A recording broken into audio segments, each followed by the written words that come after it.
fantasy short stories. Of Risk and Relativity by Lesley Herron.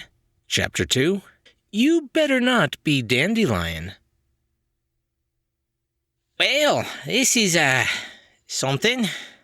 Lucas shot a sidelong glance at the robot. The trio stood outside a derelict warehouse that was once an airport hangar in an earlier life. The building was near shambles. 2 of the 3 large bay doors crumpled in on themselves, and parts of the roof had apparently caved in at some point. Signs of previous repair indicated this wasn't the first time it had collapsed.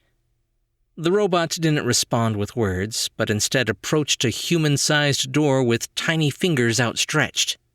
It latched around the handle and tugged. The entire thing came free of the wall with a spray of concrete dust where the hinges ripped out of the frame. Sliding off the end of the gurney, Atlas shoved his hands on his hips as he squinted up at the darkened building. I thought you were taking us out of the city, not further in. He grabbed hold of the frame to steady himself. I don't have time for this. What's your hurry? Lucas accepted the door from the robot's outstretched hands, looking at it with a frown of confusion before letting it fall to the side. You know, aside from being chased down by an angry ex-girlfriend. With a garbled apology, the robot rolled through the now gaping entryway and disappeared into the darkness within. Atlas began angrily hobbling after the metal creature, using the wheeled bed for support. Did you not hear them talking about sealing off the city? If we don't get out now, who knows what kind of blockade they're going to have set up. And I need to travel south before... Well, I just need to get south fast, okay? There was a hitch in the man's voice that told Lucas there was more to that story, but he didn't push. Well, at least let's see if there's something in here for you to wear. You can't keep running around in that medical gown. He glanced at the sky, the last vestiges of light quickly fading. Atlas wanted to protest. There were far more important things on his list of to-dos, but sighed in defeat. Fine, but let's make it fast. Offering a shoulder to the injured man, unable to make it through the doorway alongside a gurney, Lucas helped the Arcanist limp through the door. At first, it was easy to dismiss the interior as destroyed, like much of the rest of the city, but he quickly realized that the chaotic jumble was simply the home of a mad hoarder. Assorted piles of metal junk, engine parts, refuse, and various odds and ends covered nearly every available surface. Lucas spotted a threadbare couch, complete with a missing cushion, beneath a heavily broken and boarded-up window with a single beam of light poking through a gap in the wood. At its base lay a half-eaten cake next to a ceramic bowl full of water, though there was no sign of a pet anywhere. Through it all, the robot zipped around the mess with ease, searching through the cupboards and closets with determination. Atlas pulled his attention away from the machine, only for his eye to land on a nearby workbench laden with a terrifying display of knives and cleavers. I don't know about you, he looked over at his supportive companion, but I'm getting a serious torture dungeon behind a hidden wall vibe. Nodding in agreement, Lucas moved to the sad little couch and deposited the man on one of the 2 cushions. Hang out here. I'm gonna see if I can find some laundry or something. While the main area was massive, there were several cubicle-like rooms attached to various walls. One of them had to be an office or bedroom. He pushed open the first door to find an absolutely garish, massive copper bathtub, a dusty mirror over a cracked sink, and, sitting on the back of a toilet, a terracotta pot holding a struggling plant. Aw, you poor thing. Unable to stop himself, Lucas snatched up the pot. No self-respecting garden nerd would let a little plant baby suffer like this. Terracotta pots were horrible for basically anything other than a succulent, and there was almost no sunlight in the room.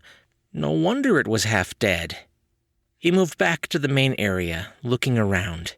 He spotted the pet bowl next to the cake and ran over towards it. He dumped out the water into a dusty mug and took it and the plant to a nearby workbench.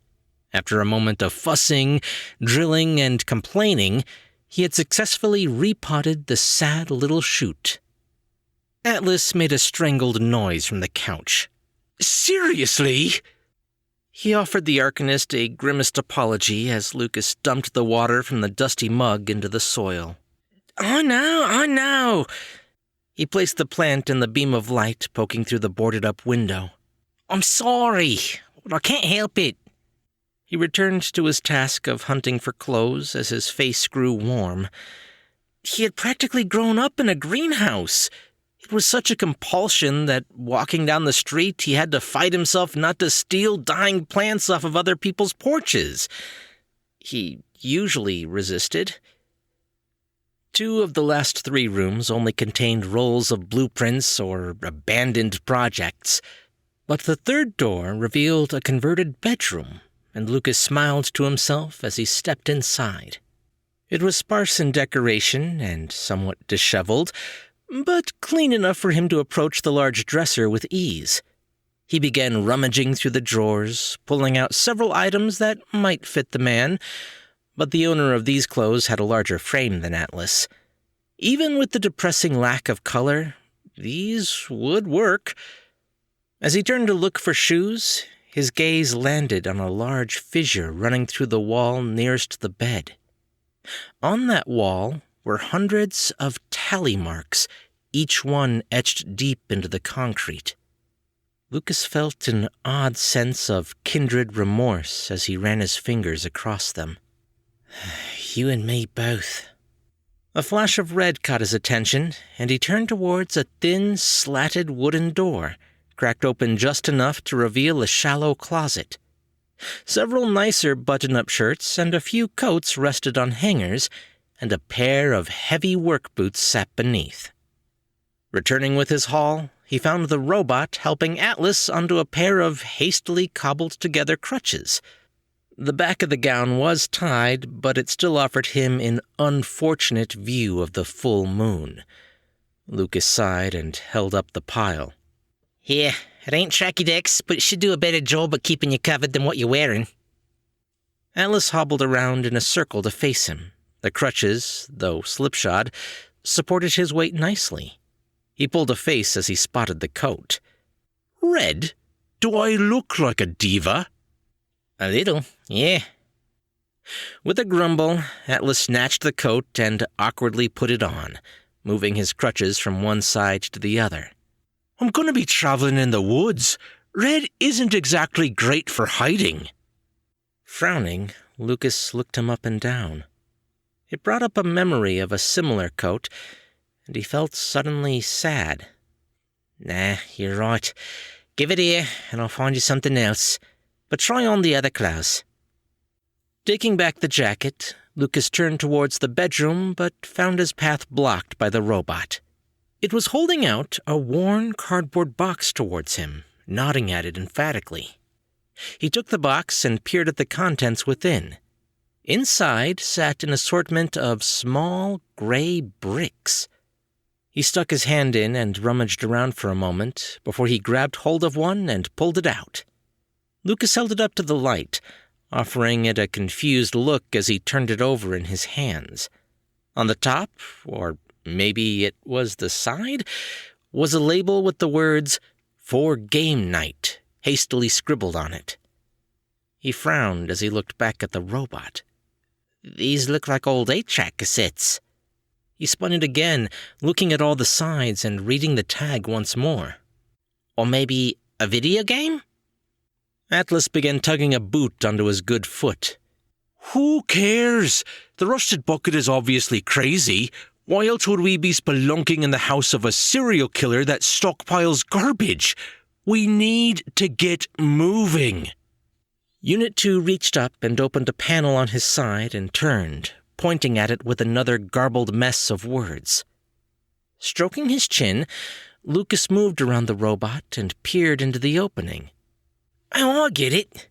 He stuck his hand inside and, with a little convincing, extracted a similar gray brick.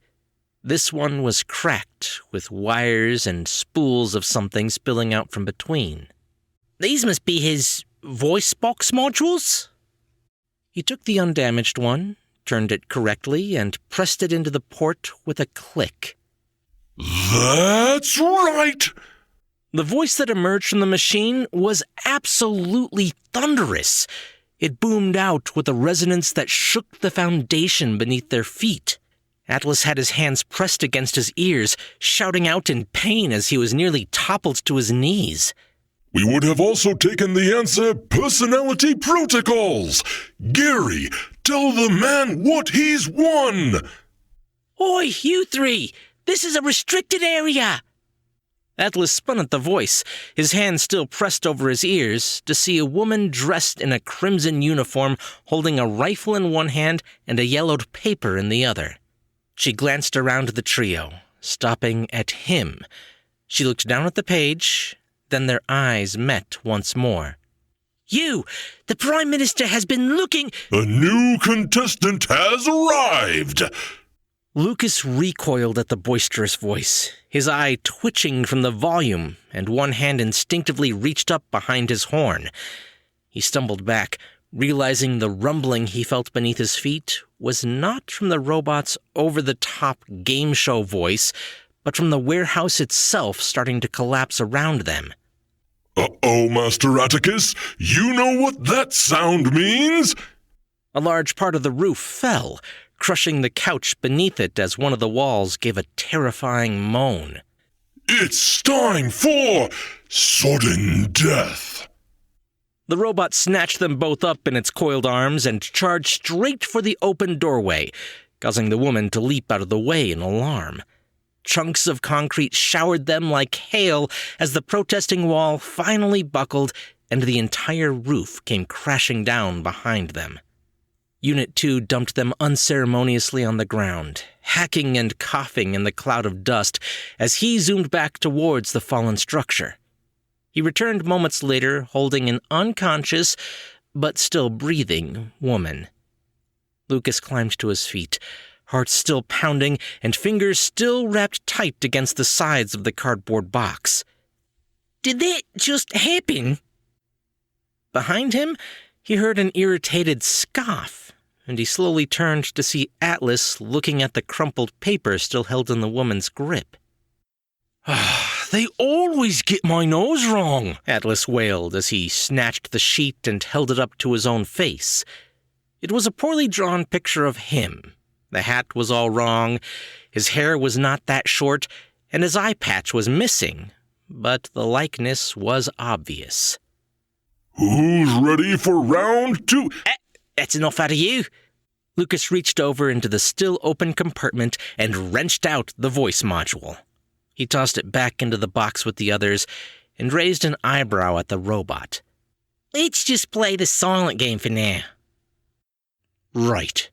If we're done playing dress-up, then can we leave now? I've got somewhere to be. His fight-or-flight response starting to wear off, Lucas looked at his new friend with a groan. Of all the clothing he had found, the Arcanist had only managed to put on a single boot. And now the rest of the garments were beneath a building. That poor plant. Navigating by the light of the moon, Undine squinted through the swirl of fireflies into the dark at a particular stretch of woods. Large red oak trees mingled with thin white birches, and together they created a disorienting maze of vines and moss. She sniffed. It was nothing more than a mediocre attempt at magic from the local dryad tribe. It was enough to confuse unsuspecting human travelers, causing them to wander in circles until they dropped dead in order to fertilize the grove. It made her sick to think about it. Undine came to a stop before a particularly gnarled and old willow, looking up into the darkened branches. I do not have time for your silly games. I come seeking the roots of Irinian. A flurry of high-pitched laughter rang out, like a sudden gale of wind through the leaves above. Birds scattered from their roosts as several of the trees began to twist to life. Stepping out of the nearest birch, a tall, slender woman approached. An aura of fireflies illuminated her pale bark skin and red leaf hair as she walked around Undine several times. Well, well, well. If it isn't Undine the Ironbreaker.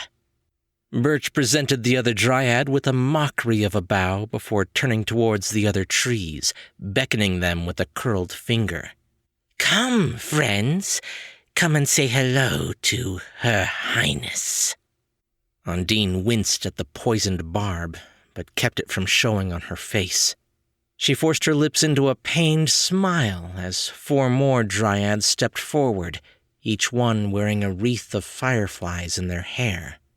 Several spriggans jumped out of the trees, complaining noisily, and a tiny sapling waddled forward, not yet old enough to take on a human-like appearance. Beech stepped into a moonbeam and brushed her green hair behind her shoulders as she stared the Ironbreaker up and down several times. So, you've come down from your ebony palace to mock the common folk, have you?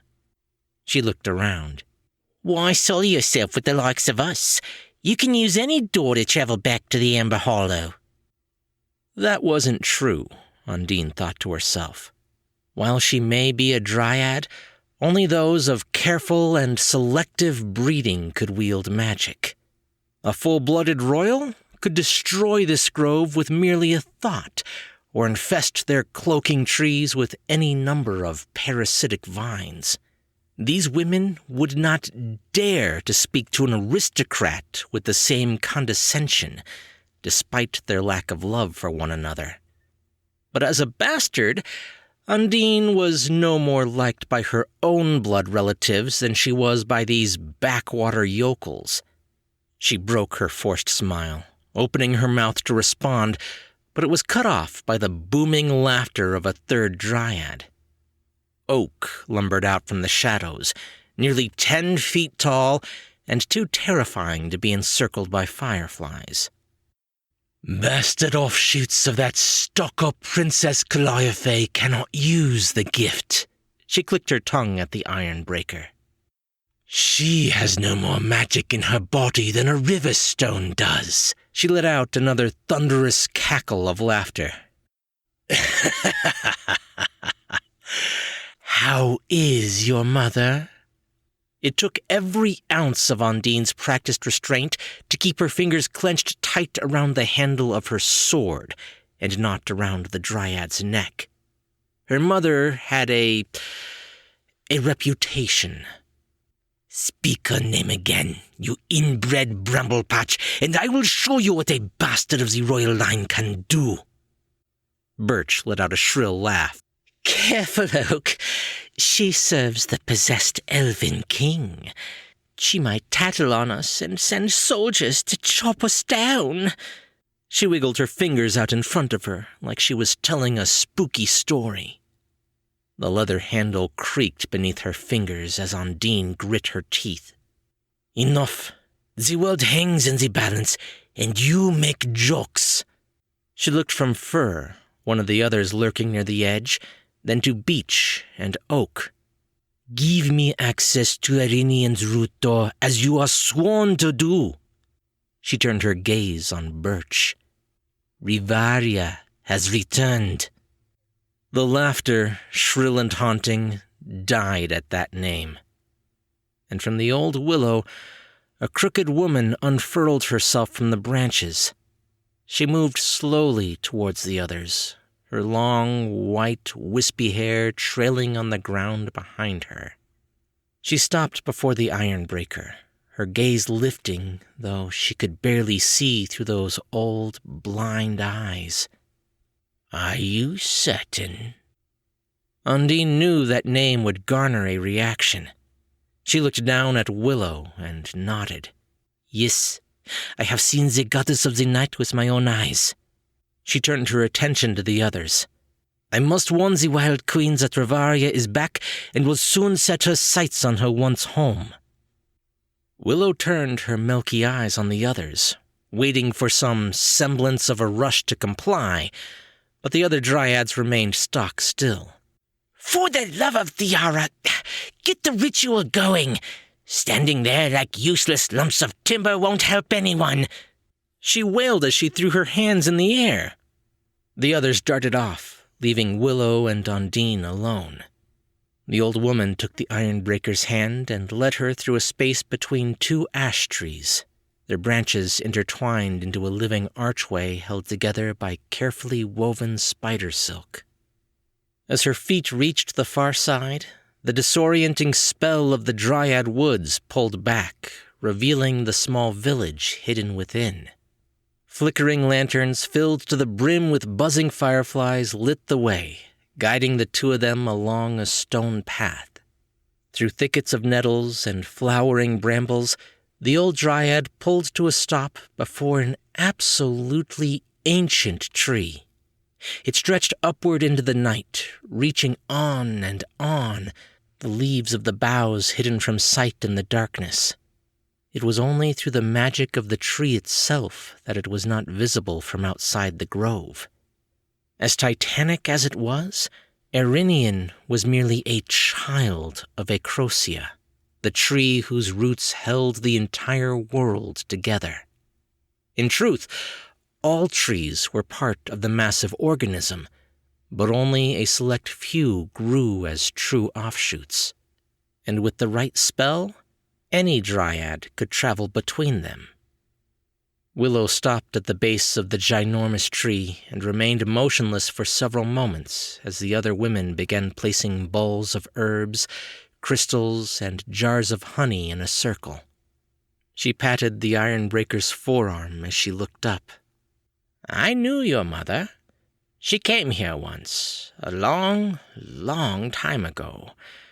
She was absolutely outraged at the Tree Mother's ruling. She breathed a sad sigh. But she had a kind heart, kinder than most royals. I sometimes wonder if she found what she was looking for.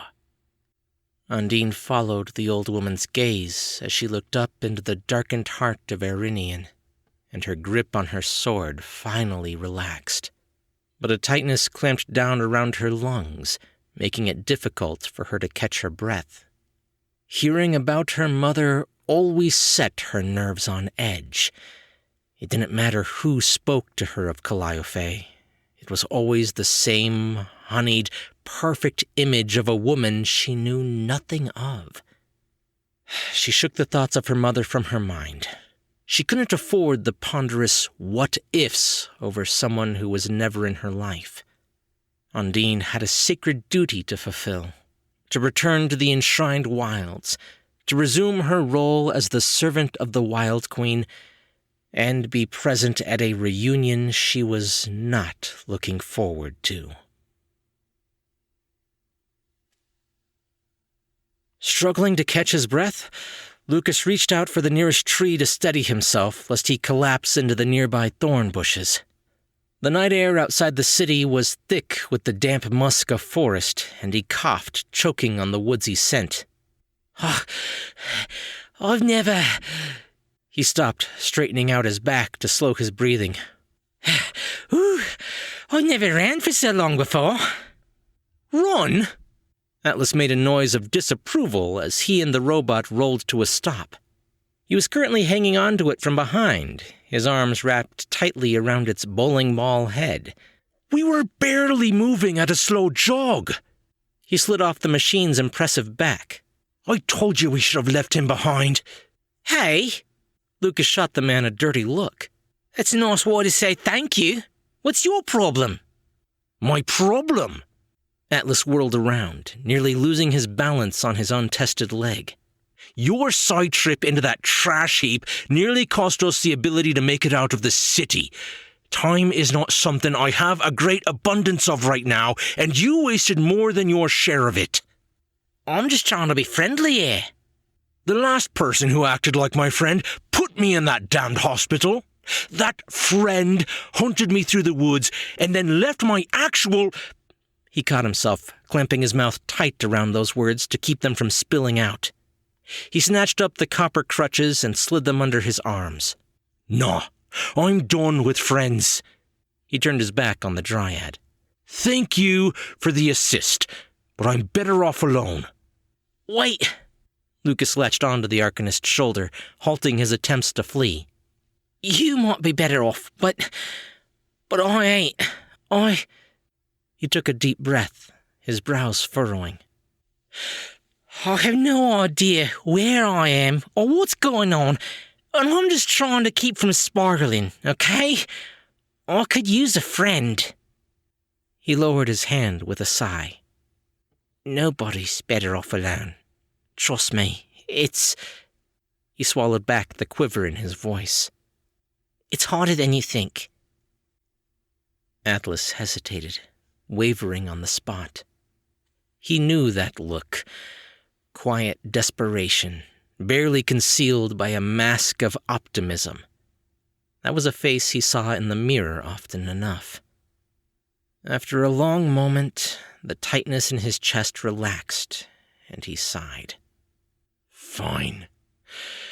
Truth is, I could use an extra hand. He leveled a pointed gesture at the Dryad. If you swear, I can trust you. The robot clanged his hands together in what might be an attempt at clapping, followed by a happy little twirl. Then he pointed at the parcel still held in the Dryad's hands. Lucas nodded to Atlas, mouthing the words, "Thank you," before working the smile back onto his face. He looked down at the cardboard box and pulled open the flap.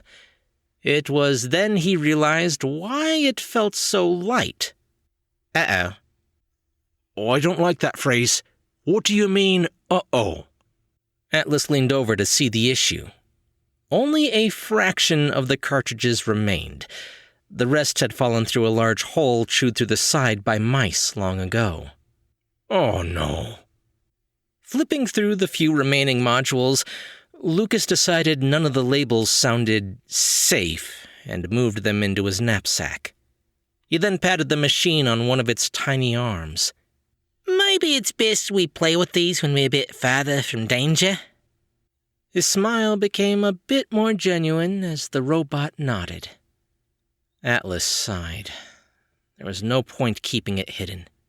If they were going to trust one another, honesty was the best start. The truth is, I have a friend who needs saving, and I don't know how much time he has left. He turned his attention to the sky. It doesn't help that I have no idea where we are, and that the bloody stars have all changed. He shook a fist up at the night. Lucas frowned as he moved up beside the Arcanist. He didn't pretend to understand what had happened, and at some point he would stop and unpack how crazy all this was, or even the possibility that he had gone insane. But at the moment, denial was easier. We could ask someone for directions. That's the dumbest... He paused, turning around to respond when an idea almost knocked him off his feet. Hang on! He hobbled a few steps closer. You can ask for directions! Lucas raised an eyebrow. That's what I said. No. Atlas shook his head. You're a Dryad! I know. Lucas held up a hand. No need for name-calling. With a frown, Atlas weaseled past the outstretched hand to tap on one of the horns protruding from the mop of blonde hair. It's not an insult. It's what you are. A Dryad. When there was no look of recognition, though facial expressions were barely readable in the darkening forest, he barreled on. Tree folk? Forest sprites? Nature spirits? Letting out a shaky laugh, Lucas took a step back.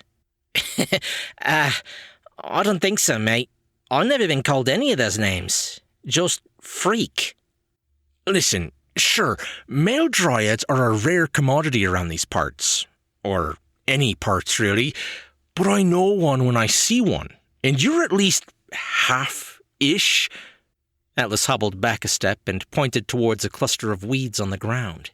Either way, close enough. Now get talking. talk to the plants? Lucas shook his head. What do you want me to say? G'day there, Mr. Dandelion. Do you happen to know where the nearest road is? That's Mrs. Dandelion. And stop standing on my leaves, would ya? What the? Lucas leapt back, heart in his mouth. It talked! The bloody plant talked! Atlas rolled his eye. It's getting them to shut up that's the trick. Lucas crept a half-step closer to the little weed again. Hi? You already said that. And no, I don't know where any roads are. What do I look like, a tumbleweed? Again, the surprisingly gravelly voice spoke inside Lucas's mind. She's kinda mean. He sank slowly to the ground until he was sitting cross-legged in front of the plant. Dandelions always are. The last one I talked to tried to eat me. Atlas waved off the shocked look that the dryad gave him. Long story. Try asking if people travel through here often. Maybe we can get an idea of a good direction to head. Lucas nodded, still wide-eyed and questioning his own sanity more and more by the minute. Yeah, okay. Mrs. Dandelion? Marjorie. Mrs. Dandelion is my mother. I heard your friend, and no, nobody ever comes to say hello.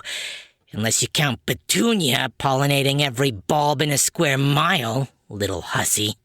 Oh, but there is that one coyote that likes to pee on Frank over there every once in a while. He hates it, but we all get a good laugh. And don't get me started on the squirrels. They're nuts. Lucas sat there, nodding occasionally as Marjorie the dandelion droned on and on.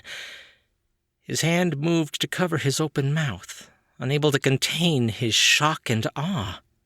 If only his father could see him now, actually conversing with foliage, and them talking back this time. A light chuckle escaped him that turned into a stifled sob, tears burning his eyes. Atlas hobbled over to them. Well, what did the little buggers say? I may be 126 dryad, but I can't understand them without casting a spell. Lucas snapped out of his stupor. Apparently there's some drama involving several skunks. He paused as Marjorie corrected him. One skunk and a badger? I don't know. She kind of went off on a tangent. All plants are notorious gossips. Did she say if anyone came this way? Lucas shrugged. Nah, not unless you count the giant bear she said went running past earlier today. I guess it was headed in the direction we came from. He gave an involuntary shudder. Oh, glad we missed that. Wait, a bear? Atlas's eyes lit up, looking down at the plant. Are there normally bears around here? After a moment, Lucas shook his head. According to Marjorie, only black ones. This one was brown. I'd bet my third nipple that was Barry. Atlas looked back towards the city and let out a happy whoop. Oh, thank the goddess. Now we don't have to travel south. He began to hobble in the direction they had come, following the tracks in the dirt. Well, wait a minute. Lucas jumped to his feet, giving the Arcanist a scrutinizing stare. Your missing friend is a bear? His brow shot up. And you named him Barry. I thought I was the crazy one.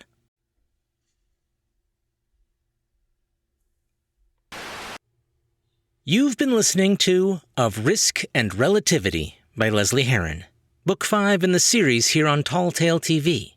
If you would like to listen to the entire book in one place, or any of her other novels, you can find them at talltaletv.com/series, or by following the links in the description. Hold on, wait a minute. I just realized something. What now? Do all plants talk? Not just dandelions? In my limited experience, yeah. And they, all like to gossip? They make little old women in nursing homes seem tame. Why? Oh, No reason.